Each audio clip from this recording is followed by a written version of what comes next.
Welcome, everyone. Thank you for joining the session on Ask a Dietitian. My name is Linda Krama-Boatin. I am a dietitian and a certified diabetes educator.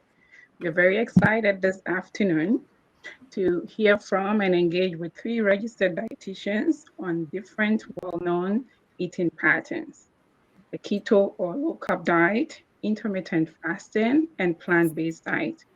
We will hear about the basics of each regimen, the pros and the cons, the research around them, and the outcomes, as well as some health and safety consideration. We are joined by these three incredible, knowledgeable dietitians, Alka, Joy, and Jen. We welcome you to put your questions in the question box, and let's begin. Thank you for joining us. We're going to start with you, Joy. Can you please describe to us the pattern of low carb or keto diet?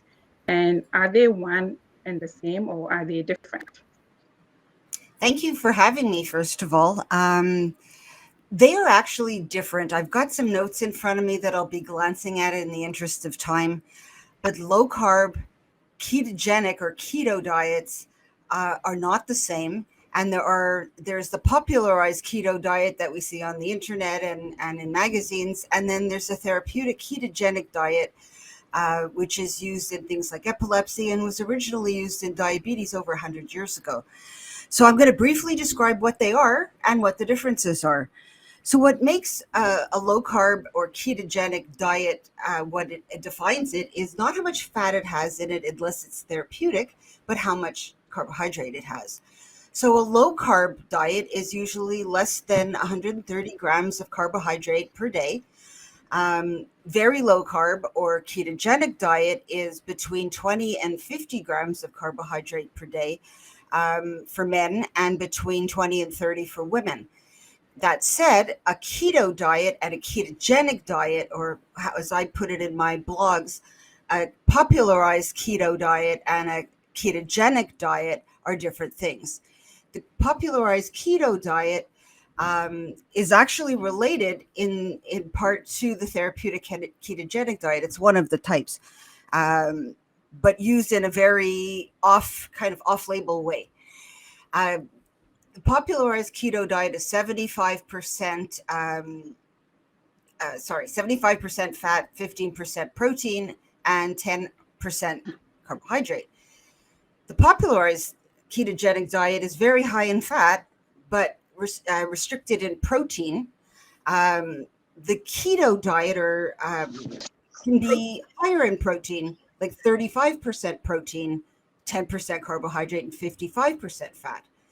Therapeutic ketogenic is something else. I don't have a lot of time to go into it, but it's well explained on the Charlie Foundation website, which is used, and the wonderful dietitians there that support the calculator. But both the popularized keto diet and the high protein keto diet are offshoots of two of those. There's a 4-to-1, 3-to-1, and 2-to-1. And so they relate in that way. I hope I answered the question. You did. Thank you. Who knew there were so many variations to that? So I think it speaks to the fact that it's important to work with a dietitian if you're looking to embark on this rather than just social media. Okay, so we're going to move on to intermittent fasting. And Jenna, we are going to ask you if you can explain the principles around intermittent fasting. Yes, absolutely. And again, thank you as well for having me. I'm very happy to be here today. So with intermittent fasting, the interesting part is there's a variety of different patterns that people can follow. So essentially we're having, a day or a chunk of time where we're eating, and then we're interrupting that with fasting. And that can also vary between having 0 calories and just having fluids versus typically max 20% of calories that you would be eating during your feeding period. So you'll see those two varieties between what people will look at as alternate day fasts, or sometimes the 5 and 2. So where you'd be eating 5 days out of the week and then fasting for 2. With even that pattern, we can have the variance of on those fasted days, it's 0 calories versus up to 20%. On top of that, we also have what's known as the 18 and 6, 16 and 8. Sometimes there's some variances there, where we're extending that overnight fast to about 16 hours And then the feeding period is about 8 hours. You're going to see other varieties too. If you Google intermittent fasting, so many things come up. So there's also OMAD you'll see, or 1 meal a day. Again, same sort of principle, fasted through the day, and there's one meal that we're consuming. So not one simple answer, but I guess the simplest is there's a variety of patterns, and essentially we're looking at eating days or time frames followed by fasting. Okay, just to follow up on that, for somebody with diabetes, how does this fit in with making sure that your blood sugars are staying in control and the fasting? How do you navigate that for people with diabetes? Absolutely, and great question. We have to look at a bunch of different things. It starts with the pattern, right? So if the patient's coming to you and they're already following intermittent fasting, the biggest thing that I look at is what type of pattern, what medications they're on. So I think we're going to talk a little bit about risk later, so I'm going to save that. But that's one potential, right, that influences their diabetes management in terms of what medications, how frequently they're fasting, and also whether they're doing a 0-calorie fast versus 20%. So it absolutely is a big factor. It's going to influence their exercise that they may or may not be doing. If they're doing a 5 and 2 and they're doing 0 calories on, 2 of those days, it might be beneficial for them to either have rest days those days or lower intensity exercises like walking. Okay. All right. Okay. Now we're moving on to Alka, and we're going to talk about plant-based diet. So could you explain to us a little bit more about plant-based diet and how different is it from vegetarianism or vegan? Because those are a lot of words that we come across as well.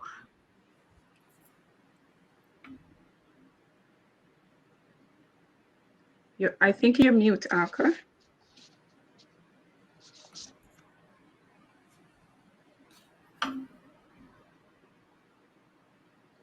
Alka, I think you're mute. Sorry.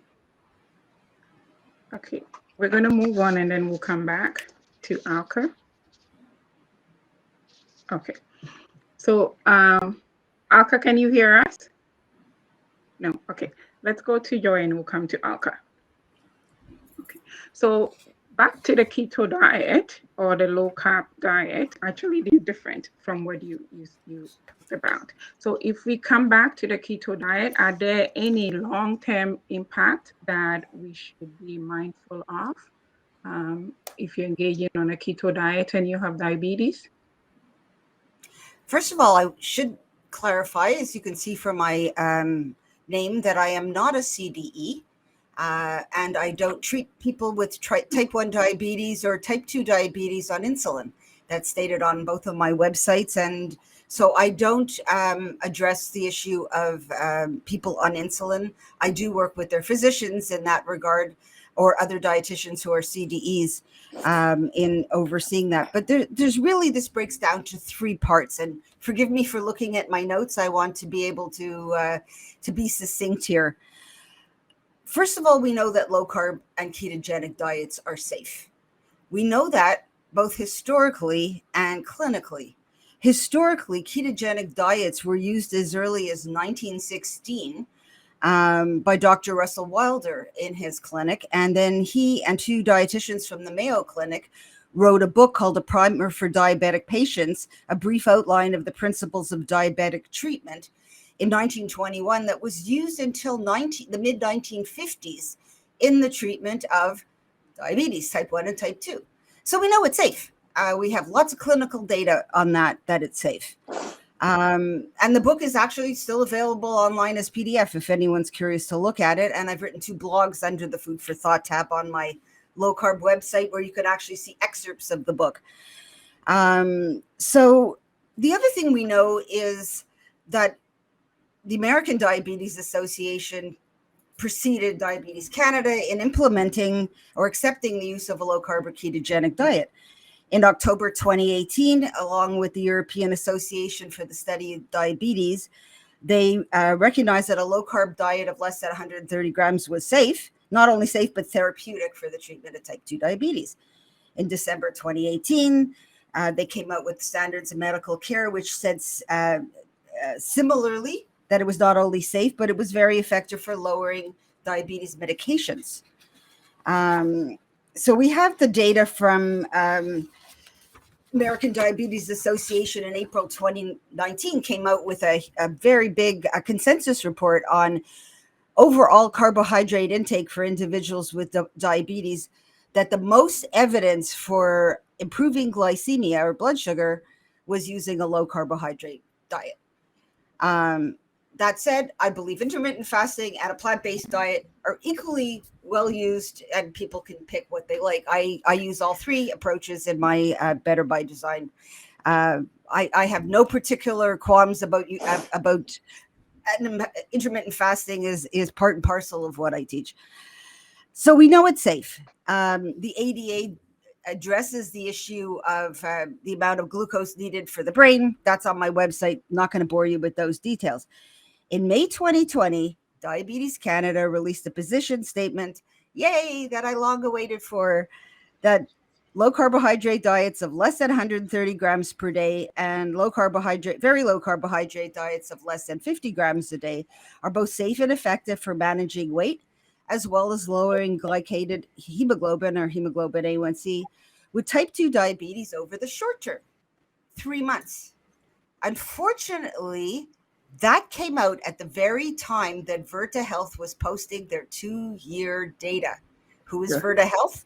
They're a group of researchers in the United States who followed people for 2 years implementing a ketogenic diet, and this is what they found. Insulin baseline was 30%, and at 2 years was 11.3%. Other medications were lowered. You can read about it also under the Food for Thought tab on my website. After a year, type 2 diabetes medication other than metformin declined from 56 to 30%. At 2 years, it was down to 27%. At baseline, hemoglobin A1C was 7.7, and after a year, it was 6.3. By comparison, the usual treatment group was 7.7 at baseline, 7.6 at 1 year, and 7.9 at 2 years. Safe and effective. Sustainable. I've been doing it for 5 years. Started low ketogenic, went low carb. My diabetes has been in remission for partial remission for 2 years, and I know people who've been doing it, physicians, for 15 to 20 years. Several of them. Yes, it's sustainable. All right. Thank you very much for that. Alka, are you back now? Can you hear us? Okay, it doesn't look like. Okay, we're going to move on. Jenna, so we're going to talk about intermittent fasting again and diabetes. So one of the common notions in diabetes is we talk about having 3 regular meals at consistent timing and meal spacing. And there's the discussion of if you don't eat for a long time, then the liver kicks in some sugar. How do we pair that with intermittent fasting? Do you mean in terms of educating patients and kind of having that discussion? Yeah. And I find too, I flip-flop between my role with eating disorder recovery and as a CDE.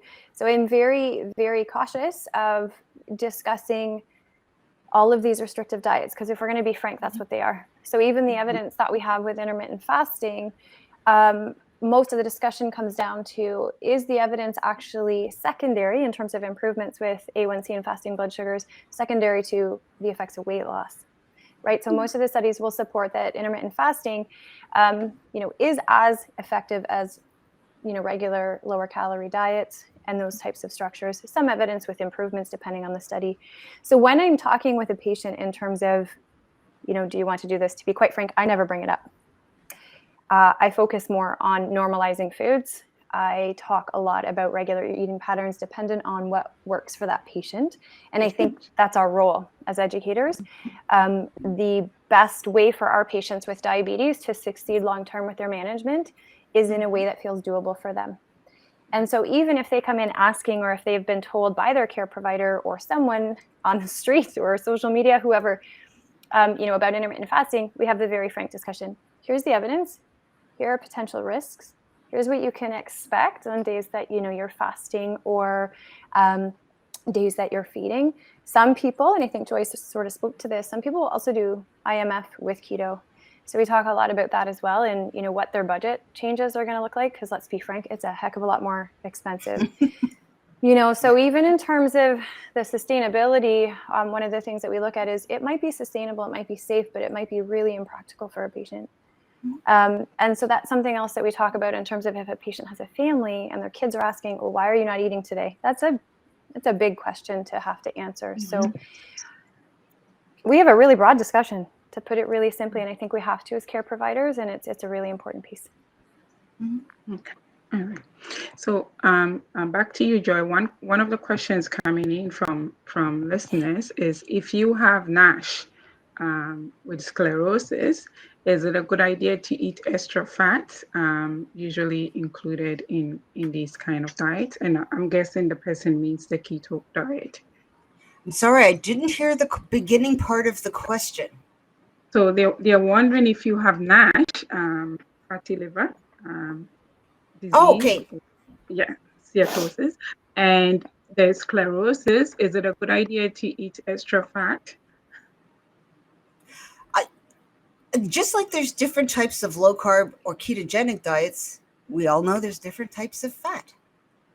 So which fats do you choose? I mean, that's why I refer to the popularized ketogenic diet different than keto diet, different than a ketogenic diet, because the popularized keto diet is all about, bacon and whipping cream and, things like that.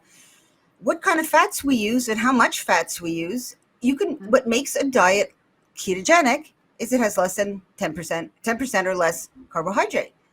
So we can use higher protein, like 55% instead of 15%, and lower fat, meaning lower fat being 55% as opposed to 75%, and protein being 35% as opposed to 15%. And then which fats do we use? If there's a concern whether it's non-alcoholic fatty liver disease or cholesterol or familial hypertriglyceridemia, which I have trouble saying, which fats we use and in what quantities varies patient to patient. There's no a reason we can't use avocado and nuts and seeds and even make it vegetarian and then put in a daily period of intermittent fasting from the end of dinner until breakfast, and we can hit all the nails and still meet patients' individual needs. That's awesome, the way you just mashed up all the diets together. Thank you. It's different for everybody. Everybody, yeah. Individualized care, I think, is the key. Thank you, Alka, for joining us. I know technology can be very interesting. I'm so sorry. I don't know what happened. Anyways, I'm here on my phone now. Okay. So then let's take a few questions with you. Talk to us about a plant-based diet. Sure. And what's the difference between that with vegetarianism and veganism? Yeah. So there's a lot of overlap, and to just what you were just talking about, the mishmash of diets where Jay mixed up. In reality, that's what it is. So, but to clarify for people, when it comes to vegetarian, everyone has a different definition of vegetarian. So from where I come, right, I come from India. So over there, the definition of vegetarian is there's no eggs, there is no fish, obviously chicken, fish, everything is completely out. For some vegetarians, they'll eat eggs and they'll eat fish, right? So everyone defines vegetarianism in a very different manner. When it comes to being vegan is completely out, like all animal products are completely out of question. That does not happen. So, and then it comes to the flexitarian. So for me, what I have seen is people do flexitarian and vegetarian together. So that means that most of the days, like for example, for me personally, I would call myself a flexitarian because I will eat meat. And when I say meat in different parts of the world means different things. For some people, meat is just beef. So for some people, any kind of animal product, that means chicken, fish, shrimps, seafood, everything, pork, everything is meat. So it is, at the end of the day, it all comes down to what works for you and your value system and something that is sustainable for you. when we are talking about, diabetes management, or for that matter, anything in our eating habits, it all boils down to what is sustainable for you. And when it comes to plant-based, so plant-based is obviously strictly plant-based. So a lot of plant-based people who eat the plant-based way, they would not be eating any kind of animal source. So it could be plant-based proteins like soya, edamame, tofu, there's quinoa. There's so many whole grains are there which are really a high protein, and they're all plant-based. So that's what I would define as the difference between the three. Okay. So in diabetes management, and this is to you, Alka, again, in diabetes management, how does plant-based benefit somebody with diabetes? Are there any drawbacks? Not at all, not at all. You can definitely manage diabetes very easily with being either plant-based or vegetarian. Vegan becomes a little bit, I'm not going to say trickier. You just need to plan a little bit better. That's all. Otherwise, it is definitely possible. And like what I had said to you before, it all comes down to what you really want to do and where you want to take your sustainability comes into the picture all the time. The patients I see in my practice, and sometimes it comes into the money also. Mhm. You want to be eating chicken, you want to be eating fish, but you have no money. With the pandemic has made it so hard on people. So yeah, it's not at all difficult. And I would definitely say take the support of a dietitian if you're having a challenge, so that the dietitian can provide you with the right information and the right plan, can also design a plan for you. Okay, all right. Thank you. Okay, so Jenna, let's talk about intermittent fasting and exercise. Is it how safe is it? Is it good for somebody to exercise during the fasting state, or are there things that they need to be mindful of when they are on intermittent fast? Yeah, absolutely. And great question. And again, it's going to depend. I mean, we always want people to be moving and be active, right, in a way that feels good. So I never try to hinder that. And so what we look at first is, are they on any blood pressure medications? Those typically need to be reduced. Insulin, sulfonylureas, and also SGLT2s. Those we always talk about in terms of safety, in terms of hypoglycemia, and also DKA. So that's the first piece that we address when it comes to exercise. And again, I usually recommend, if people are having full fasted days, again, it's lower intensity exercise and what they're doable, like what's doable for them, right? Every single person is a little bit different. So they may not be doing, 10, 20K runs. We want them to be resting, because we know even in terms of, rehabilitation, we want them eating after an intense workout. So that's a little bit different. We basically just adjust what days they're focusing on those workouts. We also try to time post-meal consumption. If they are going to be having one meal a day, maybe try to get that workout in kind of 15, 30 minutes before that meal, if that makes sense. Okay.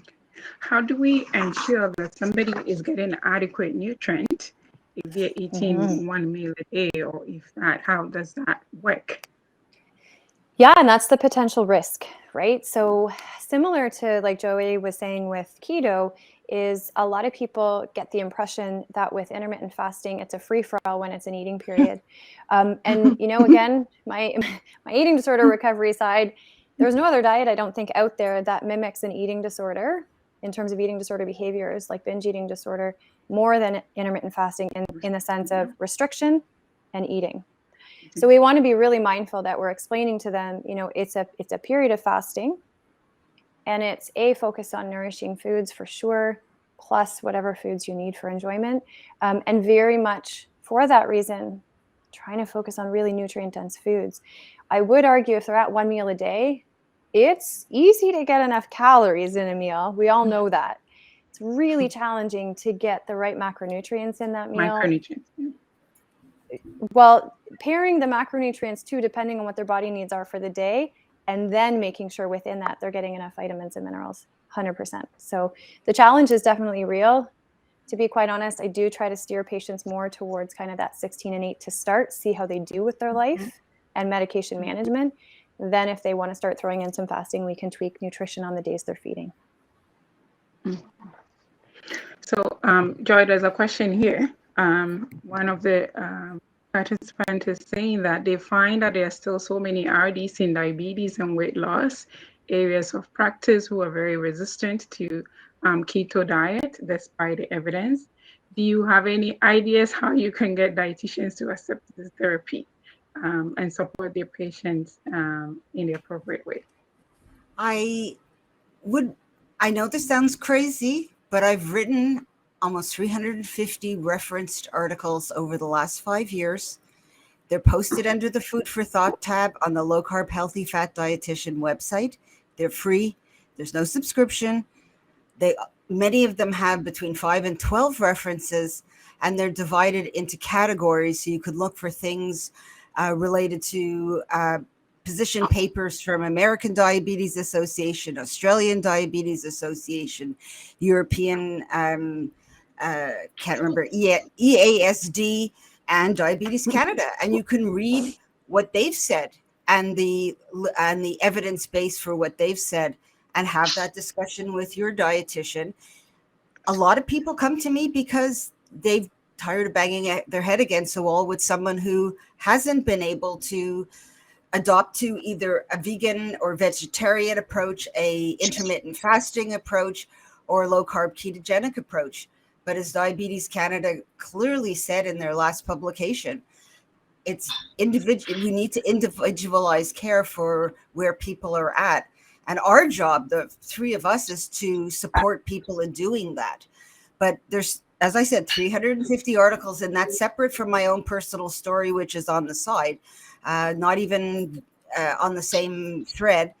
And there's a search bar, so you can type in any topic you want and come up with probably 4 or 5 articles, and the references are there with the links, so people can inform themselves and have that discussion with their GP or their dietitian. Okay, thank you for that. Yeah, if I could add to what Jay just said very quickly, because we are running out of time, that I don't think it's not keto that's the problem. The problem is that people don't have the full scope of knowledge and they are not able to do it properly. Right. That is the challenge, and that is where the role of a dietitian becomes so critical, where you seek support, and so you can do intermittent fasting, you can do keto, but do it the right way so that you are able to get the benefits in the proper way. So yeah. And I would add that I think there are more and more dietitians who are now seeing that these are not just the social media diet, because the research is coming out now. And I remember years ago, I would say, Joy, I think you were the first dietitian that I actually chanced upon who had done the keto. And that was like a light bulb moment for me. Thank so you. there are more and more dietitians who have actually invested in researching and studying about keto or plant-based or intermittent fasting, and there are a lot out there who will be able to support you. So I'm mindful of our time. We just have a few minutes left. I'm going to ask one question to all of you. So on the different diets that you talked about, if you have a client, are there particular supplements that you would recommend for them to take because of the dietary pattern that they're pursuing? Any of you? Okay, Jenna, you want to start? If somebody's doing intermittent, are there any micronutrients? Really just on fasted days, if they're having any issues, we might just look more at, electrolytes. Typically, they should be able to get enough nutrition throughout the week. So unless they're missing something, and for us in Northern Canada, vitamin D is the big one. And then it's just standard balanced nutrition. So typically no, unless they're deficient. Okay. I second what Jenna said. I recommend electrolytes to anybody doing ketogenic diet, and I include intermittent fasting as part of that, because there should be times where people aren't eating. Vegan diet, which again, as Alka pointed out, is extremely challenging. Obviously, I'll let her speak to the B12 and other things. There is one other thing I'd like to mention, because one of the questions that was supposed to be yes, but in the interest of time, we're not going to be doing it, is about safety considerations. And I do want to draw people's attention to this paper about use of medication in type 2 diabetes. So I had it outlined here and was going to go into it, but it's called Adapting Diabetes Medication for Low Carbohydrate Management of Type 2 Diabetes. It's in the British Journal of General Practice, July 2019, and it's by Murdoch et al., including David Unwin and Mark Kazella and Mahendra Patel. Great reference, and I use this with physicians because I'm not a CDE, when people want to implement a low-carb or ketogenic diet so that they can effectively deprescribe. So I'm not a CDE, I can't do it, or I won't do it, but I can work with people's physicians so that they can, and I've successfully enabled people to get off insulin when they've first been put on it and sustain a low-carb diet for several years and stay off SGLT2 inhibitors. Why? Because they were motivated to change. So they're okay. So Alka, any supplement for plant-based? Yeah, I'm in agreement with with both Jenna and Jay on that. Vitamin D is the only one. When it comes to B12, there are lots of food sources that you can get by B12 from. It is definitely an option. And of course, if there is some deficiencies, because deficiencies like nutrient deficiencies can come from many underlying, medical conditions. So those need to be, and maybe some blood work is required to make sure that we are on track. But if someone comes to me, it is vitamin D for sure, 100%. Mm-hmm. Thank you all so very much. This has been very insightful, and I'm sure the participants have gotten you had a lot of questions that we couldn't get through, but when you put 4 dietitians together, we probably need more than that. But thank you all so much